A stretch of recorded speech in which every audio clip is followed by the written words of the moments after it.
All right. Welcome to the next video for Unit 6. This is Unit 6, subsection 7. We're going to actually look at 7 and 8. We're going to look at energy from biomass and solar energy in this video. So we're going to start with energy from biomass. And just remember, biomass is just living mass that can be burned and used for fuel. Some examples of biomass are wood and charcoal, animal products and manure, municipal solid wastes. The idea of taking, essentially things that were going into a landfill and using them as fuel. There's also biofuels, which are ethanol and biodiesel that are produced from living plants, and then plant remains.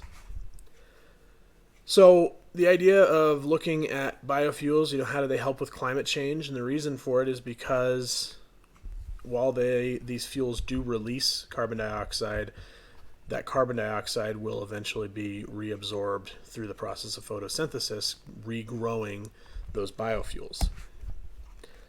So why is it better? Like I said, it's because the idea of it is that there is no net increase because carbon dioxide was only recently in the atmosphere. You're basically growing plants that are taking carbon dioxide out of the atmosphere and then releasing them back into the atmosphere, as opposed to fossil fuels, which is carbon that was, yes, once in the atmosphere, but millions and millions of years ago.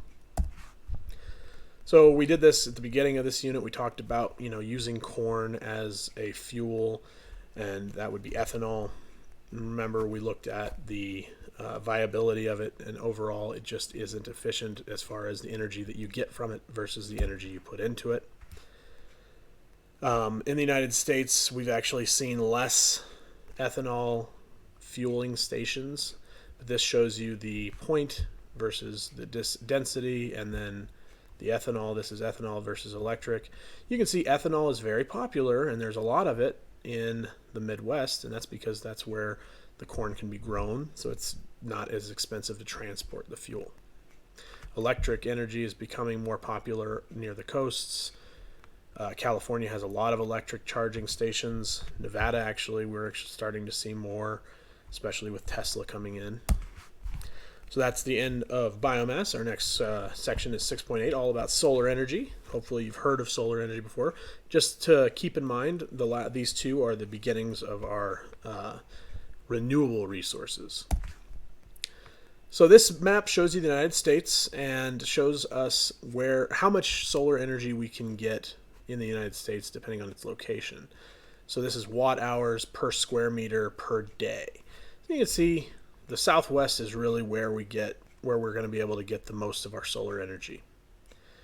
You can see, in the Northeast and in the Northwest, because of cloud cover and because of their latitude, you just don't have as much solar energy available. So one process is passive solar heating, and passive solar heating is a little bit less direct, where you're using the sun to heat, but not in a direct way. One way you do this is by adding south-facing windows, because the sun rises in the south always for the northern hemisphere. By putting your windows in the south, it allows the heat from the sun to come into your home and heat your home. Another process is dark roofs. If you have a darker roof, it will allow your house to absorb more heat. And solar ovens can also be used, and this is an example of a solar oven, which tries to capture as much energy from the sun to actually cook. So this is an oven that was created, and it's actually baking cookies. The other side of that is active solar technologies. There's three basic types. We have solar water heating systems, where you use solar energy to heat water. There's photovoltaic systems, and then concentrating solar thermal electricity stations, where lenses and mirrors are used to actually direct the sunlight into one very specific place, and that is usually like a big tank with water, and the water then boils into steam and turns a turbine.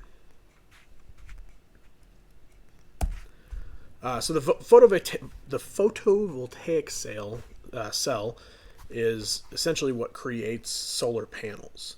And what it does is we look at the sunlight and we take energy that comes from the light in the form of photons, and as it hits the photovoltaic cells, will actually release electrons from semiconducting material like silicon. Then you get a low voltage electric current, so you get an electron flow, which creates electricity. Now, one of the big risks, of course, with photovoltaic cells is that you have to mine the materials to make them. Now, some of the benefits is that there are no emissions during the operation. You can actually make electricity typically during peak demand because you need air conditioning when it's hot out, and when it's hot out, the sun is more direct. It's also believed to be economically feasible. It takes about 5 to 20 years, depending on the location and how it's set up, to basically buy back the cost, and then it's essentially free. Of course, there are drawbacks.